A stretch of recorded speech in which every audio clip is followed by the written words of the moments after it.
Well, let's head to Ghana now. The country has decided to ditch a 32-year tradition of securing loans from international banks to finance its cocoa crop for the upcoming season.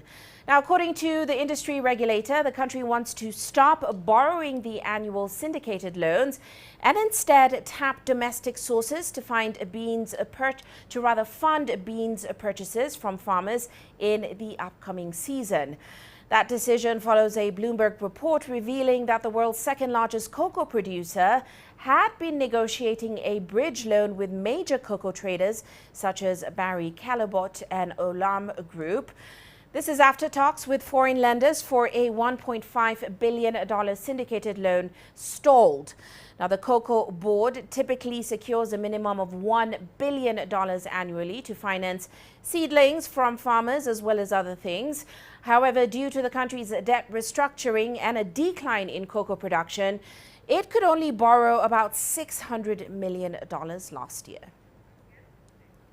Well, let's delve further into how this is going to work out for the country. Joining us to give us more on the story is Jonathan Ansah. He's an economist and founder of the Africa Briefing magazine. Sir, great to have you on the show with us today. Now, let's start off with the fact that Ghana's Cocoa Board typically raises a minimum of about $1 billion every year from these foreign sources. Are there enough domestic sources to replace this borrowings from international banks now that it wants to change strategy?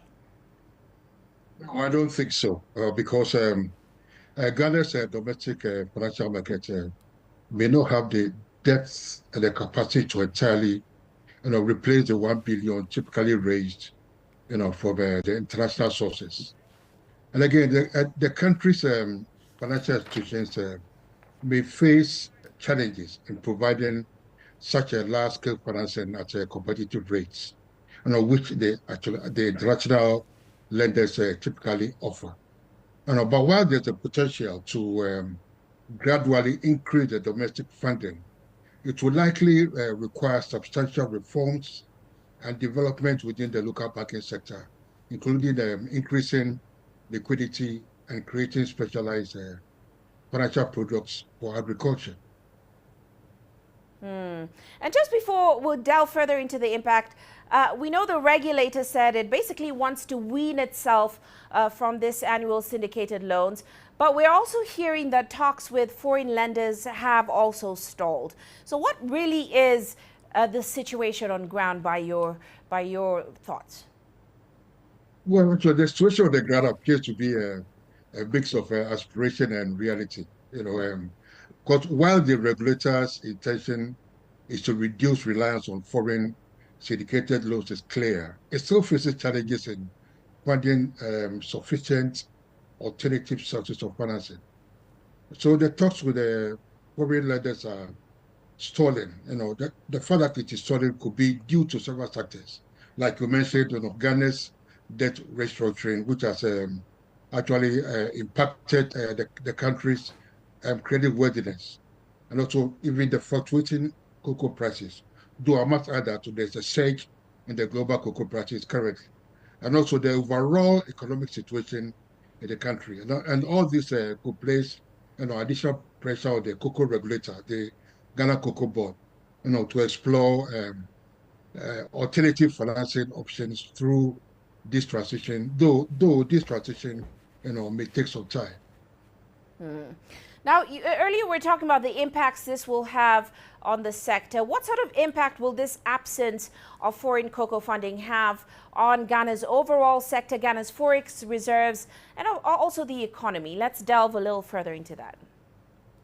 You see, without access to this funds, Cocoa Board, the regulator, may struggle to finance, the purchases of the cocoa beans for farmers and provide essential inputs like fertilizers, seedlings, which could reduce productivity and crop yields. And already this year's production has drastically declined, with only, I think, 323 metric tons harvested, which is less than 55% of the average seasonal output.